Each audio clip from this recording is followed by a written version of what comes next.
Gostaria de agradecer à comissão organizadora e, em especial, à professora Francinalva pelo convite. É uma amiga que tive a oportunidade de conhecer na pós-graduação, né? Então, eu agradeço em especial à Francinalva pelo convite. Meu nome é Débora Rafaeli, eu sou engenheira agrícola, com mestrado em engenharia agrícola e doutorado em engenharia de processos. Ao longo da minha vida acadêmica, já pesquisei, já atuei em pesquisas, de desenvolvimento de alguns produtos alimentícios, tendo sempre como foco a sustentabilidade, certo? Então, já participei de pesquisa no desenvolvimento, por exemplo, de embalagens biodegradáveis, também de aproveitamento de resíduos e, posteriormente, resíduos que eram aproveitados na produção de alimentos. Então, já tive algumas experiências no desenvolvimento de produtos com esse foco na sustentabilidade.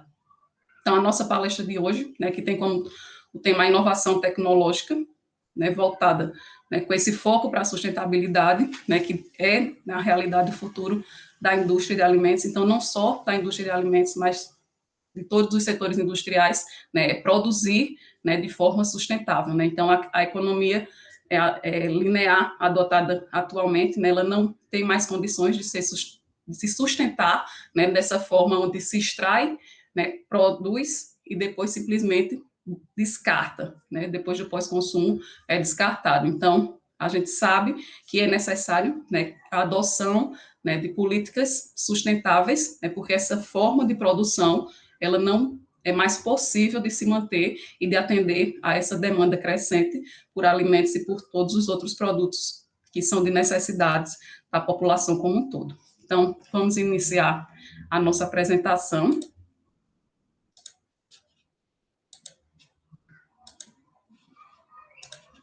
Que tem como título, a inovação tecnológica e sustentabilidade, o futuro da indústria de alimentos. Então, para vocês, qual é o futuro da indústria de alimentos? Quando vocês pensam, qual vai ser esse futuro da indústria de alimentos? Qual é a imagem que vem à cabeça de vocês? Eu acredito que, inicialmente, quando se fala no futuro, a gente tem ideias, que perpassam em nossa mente, são quase que imagens de ficção, com o avanço, logicamente, da tecnologia, em função dessa indústria 4.0, a gente sabe que vai haver, sim, grandes avanços tecnológicos, então, com certeza, avanços na área da tecnologia vão acontecer, mas a gente vai ver, ao longo da nossa apresentação, que dentro desse futuro da indústria de alimentos, alguns alimentos que já são consumidos, certo? E que, às vezes, eles não são utilizados para o consumo humano, eles vão ser adotados no consumo humano em função de ser uma fonte rica de nutrientes, certo? Então, quando eu faço esse questionamento do futuro da indústria de alimentos para vocês, eu acho que uma das imagens que passa, é essa visão, bem tecnicista, onde é possível, através, por exemplo, do smartphone, a gente reproduzir um produto no futuro, através de equipamentos como impressora 3D ou outros equipamentos que têm um avanço tecnológico ainda maior. Então, são imagens que perpassam a nossa mente, que realmente, no futuro, ainda um pouco longínquo, pode ser que a gente possa, através de algum mecanismo, a gente possa acionar e produzir determinados tipos de alimentos. Então, a gente sabe que um fruto ainda é algo que vai difícil de acontecer por enquanto, mas outros produtos, a gente sabe que já existem impressoras 3D, onde é possível dar o comando e ela produz um determinado tipo de alimento, mas, logicamente, um alimento de característica simples, certo? Acredito que outra imagem também que perpassa na mente de vocês é a produção. Nesse caso, a imagem que eu trago para vocês é a produção de carne, então, seria uma pecuária de laboratório. Como vocês já sabem, já estão sendo realizados estudos de produção de carne em laboratório, mas eu questiono vocês, será que um dia vai ser possível substituir a pecuária tradicional por um tipo de produção em larga escala de carne em laboratórios? Vocês acreditam que isso possa ser possível? Então, será que, de fato, isso vai ser o futuro da indústria de alimentos? Então, um grande desafio, na verdade, para a indústria de alimentos como um todo, é, né, alimentar a essa população, né, que cresce de forma constante, certo? Então, é uma demanda crescente. Para vocês terem noção, né, em 2050, de acordo com a ONU, é um levantamento que foi realizado pela ONU, a população mundial ela pode chegar a 9,7 bilhões. Né? Hoje nós estamos em mais de 7 bilhões e meio, né, em 2050, então daqui a 29 anos, já é algo que está próximo, né, chegaremos, né, a 9,7 bilhões de pessoas habitando no mundo. Então, esse, sem sombra de dúvidas, é um dos maiores desafios para a indústria de alimentos, é alimentar uma população que está em constante crescimento, certo? Então, a indústria de alimentos, aliada com a agropecuária, né, que vão ter que unir esforços para que, de fato, consiga produzir, né, em quantidade e qualidade suficiente para essa população, né, que cresce, né, de uma forma, né, assustadora. Né? Então, como alimentar uma população que tem esse crescimento, né, tão acelerado. Né? Então, para vocês terem noção, né, de acordo ainda com esse estudo da ONU, vai ser necessário que tenha um acréscimo, né, um aumento em torno de 70% da produção de alimentos para poder alimentar a essa população em 2050. Então, cabe a vocês, como futuros profissionais, desenvolverem técnicas, né, que possam, de fato, oferecer, né, e suprir essa demanda, né, que vai estar, né, que continuará, obviamente, crescendo, né, e aumentando, né, e necessitando de alimentos com quantidade e qualidade suficientes. Então, né, o futuro da indústria de alimentos, eu trouxe para vocês quatro aspectos que são essenciais para a indústria de alimentos, que logicamente são aspectos que já ocorrem, mas para uma indústria de alimentos, quando se pensa no futuro, eles têm que ocorrer de uma forma ainda mais efetiva, certo? Então, o primeiro aspecto que deve ser abordado dentro da indústria de alimentos no futuro é garantir, certo, a qualidade e a segurança alimentar. Então, garantir, né, que esses alimentos que serão produzidos, eles supram as necessidades nutricionais, certo, dessa demanda crescente, e que seja oferecida a segurança alimentar. Então, que de fato, né, seja produzida em quantidade que supra nessa demanda populacional. Né? Então, para vocês terem noção, né, um estudo foi realizado agora, né, há pouco, em 2020, para vocês terem noção, aqui no nosso país, certo? Mais de 55% da população, no ano passado, certo?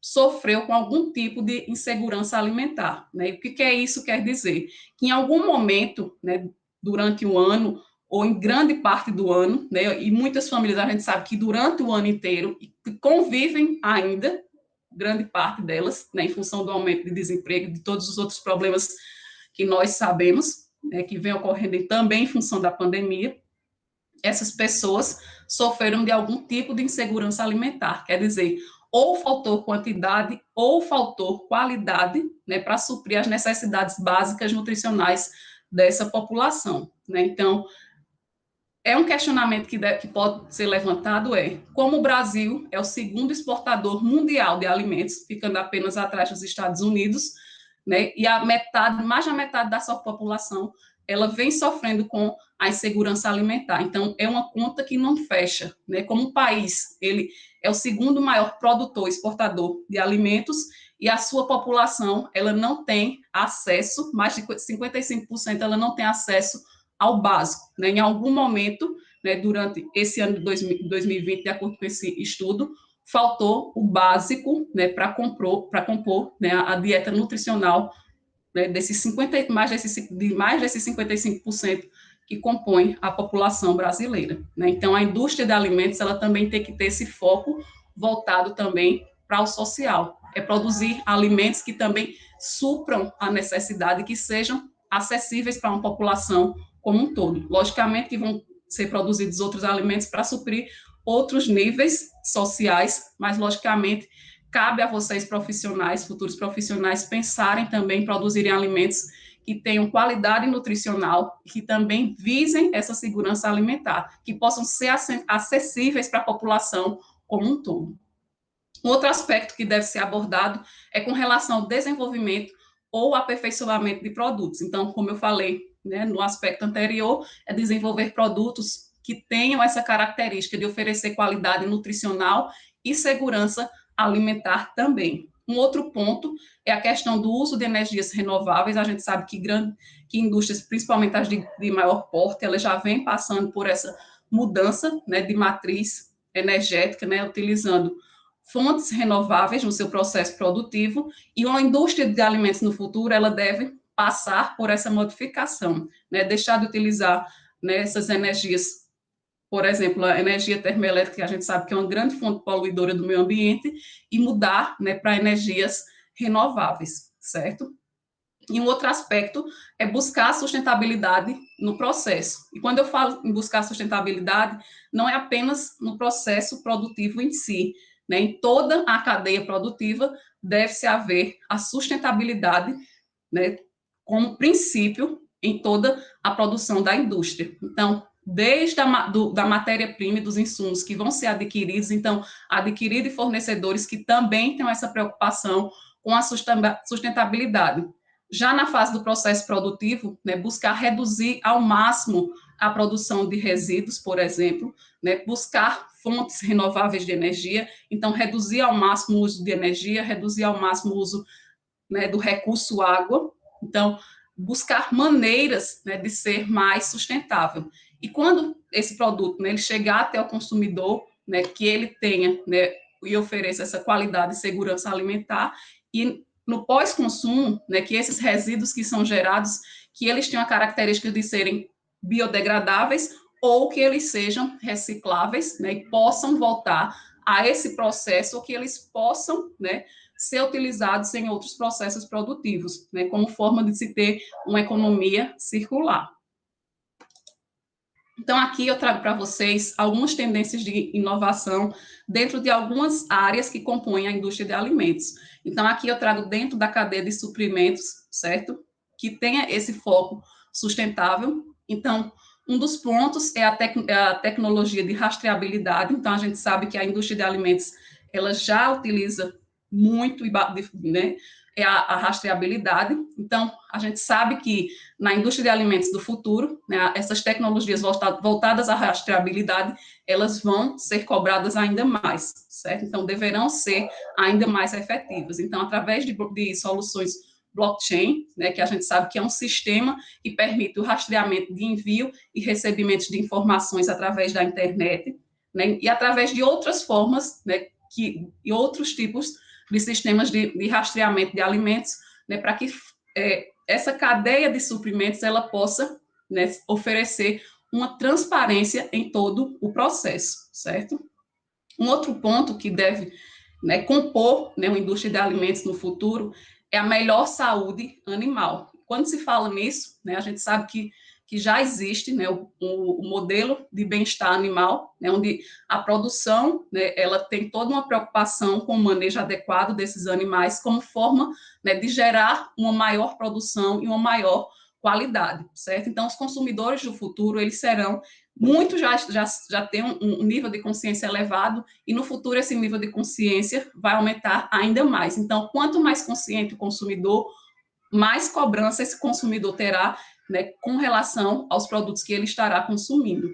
Então, esses consumidores eles estarão mais atentos, certo, aos produtos que ele irá consumir. Então, uma das exigências será, né, que esses produtos que estão consumindo de origem animal, né, eles passem, esses animais, né, que foram a matéria-prima desse produto, que eles, de fato, né, eles tenham passado por um processo de bem-estar animal, certo? E ainda um foco na sustentabilidade com relação ao manejo dessas pastagens, né, quando se fala de uma pecuária, né, como forma, né, de um manejo adequado, como forma de reduzir os impactos negativos que possam ocorrer nesse processo produtivo. Um outro ponto ainda relacionado às cadeias de suprimentos são os produtos reciclados, né? A gente sabe que muitas indústrias, né, elas já têm esse foco com relação a produzir produtos que tenham nessa característica de serem reciclados, e a gente sabe que no futuro essa cobrança vai ser ainda maior. Então, produzir produtos que eles possam ser reutilizados ou que eles possam ser reciclados e reinseridos no processo ou em outros processos de outros tipos de produção de determinados tipos de produtos, como forma de reduzir, né, os impactos que são gerados no meio ambiente, né? Então, acho que vocês sabem dessa informação, que, né, possivelmente em 2050 também, né, terá uma quantidade maior, né, de peixe, de sacos, né, de embalagens plásticas no oceano do que de peixes. Então, né, deve começar a frear essa produção, né, então buscar embalagens biodegradáveis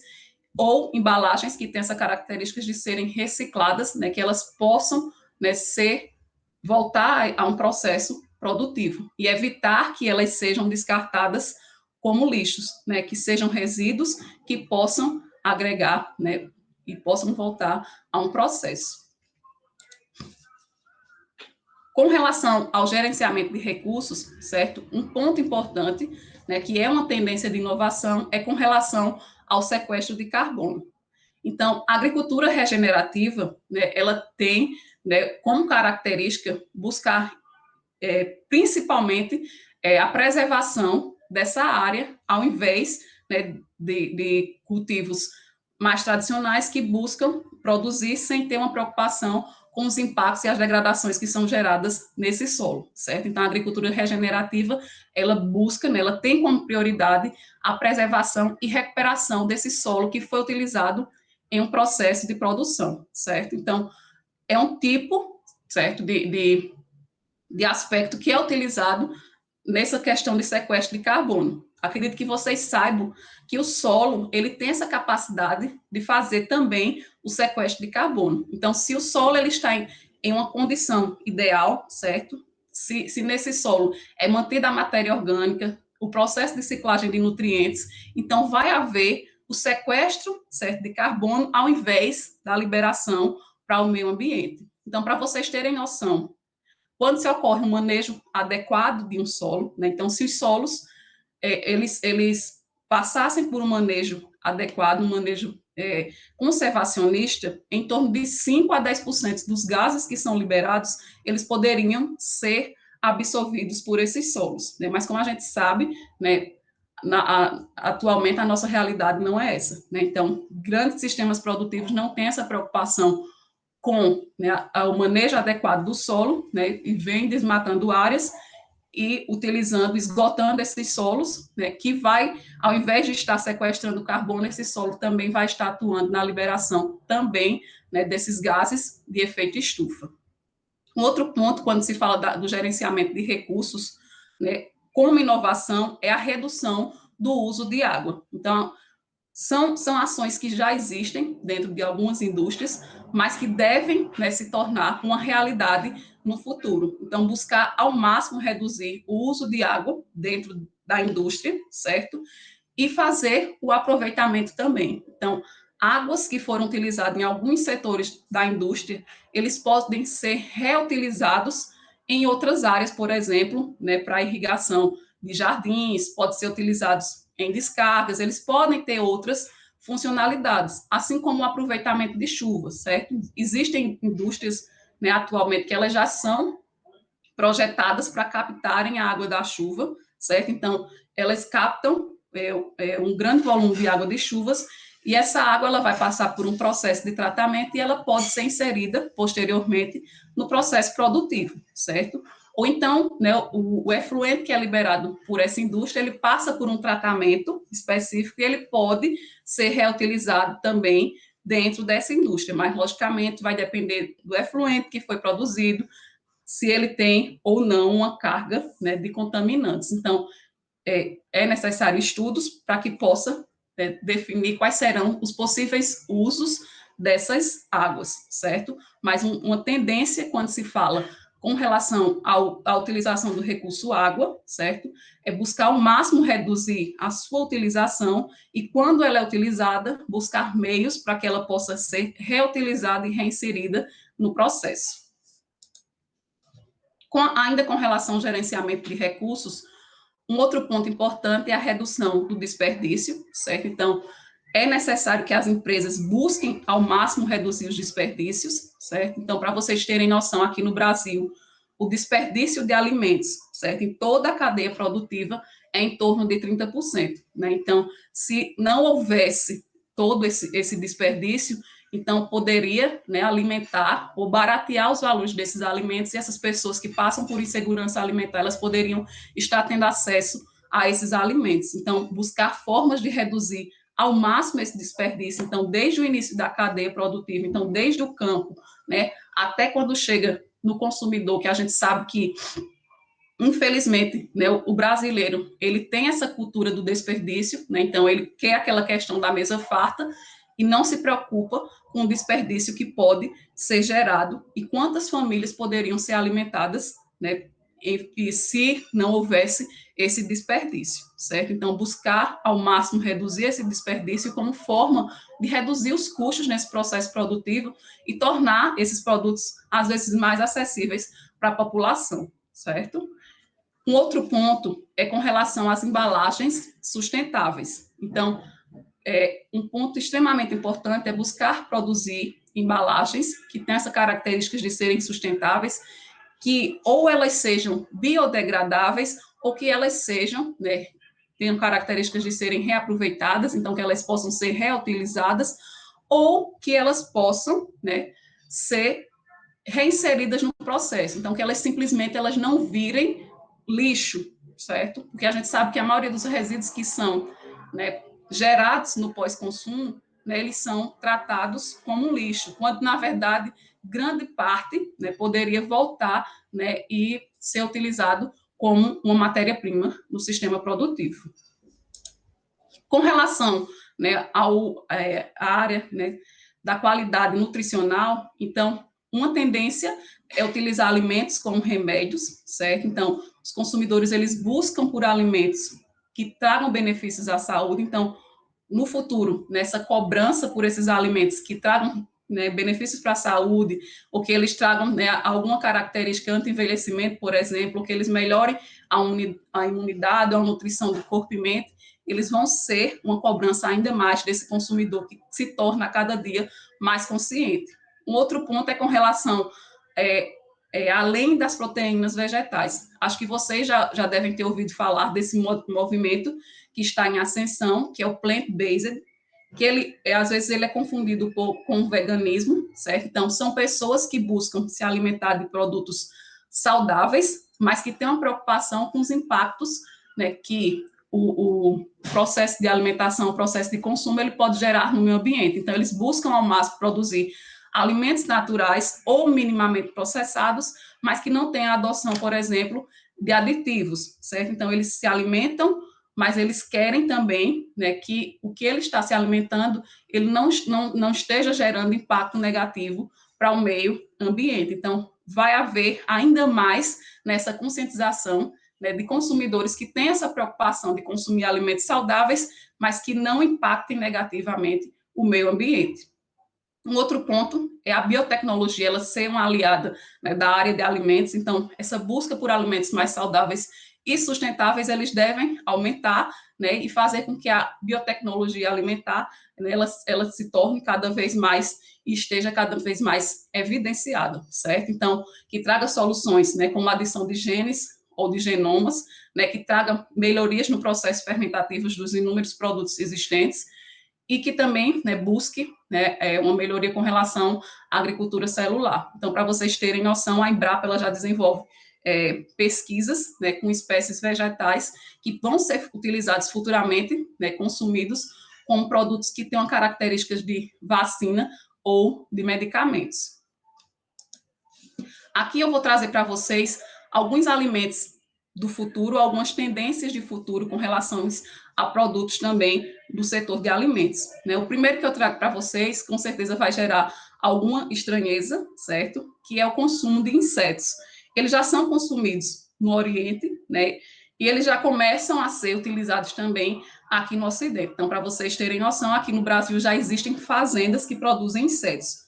Atualmente elas são utilizadas mais como ração animal, certo? Mas alguns desses tipos de insetos, eles já são consumidos, já tem restaurantes aqui no Brasil, né, onde são oferecidos, né, no seu cardápio alguns pratos com essas iguarias, né, com esses insetos. Então, para vocês terem noção, de acordo com um estudo da ONU, né, o consumo, né, de insetos, ele é considerado, né, como uma alternativa para a erradicação da fome, certo? Em função do seu alto potencial nutricional, certo? Ele é rico em proteínas, certo? Ele é rico em fibras e em minerais também. Então, esse é considerado também um alimento do futuro, assim como a palma, certo? Assim também como as algas, que já são utilizadas, né, no setor alimentício, mas que vão ser evidenciadas ainda mais e vão fazer parte, sim, dos alimentos do futuro.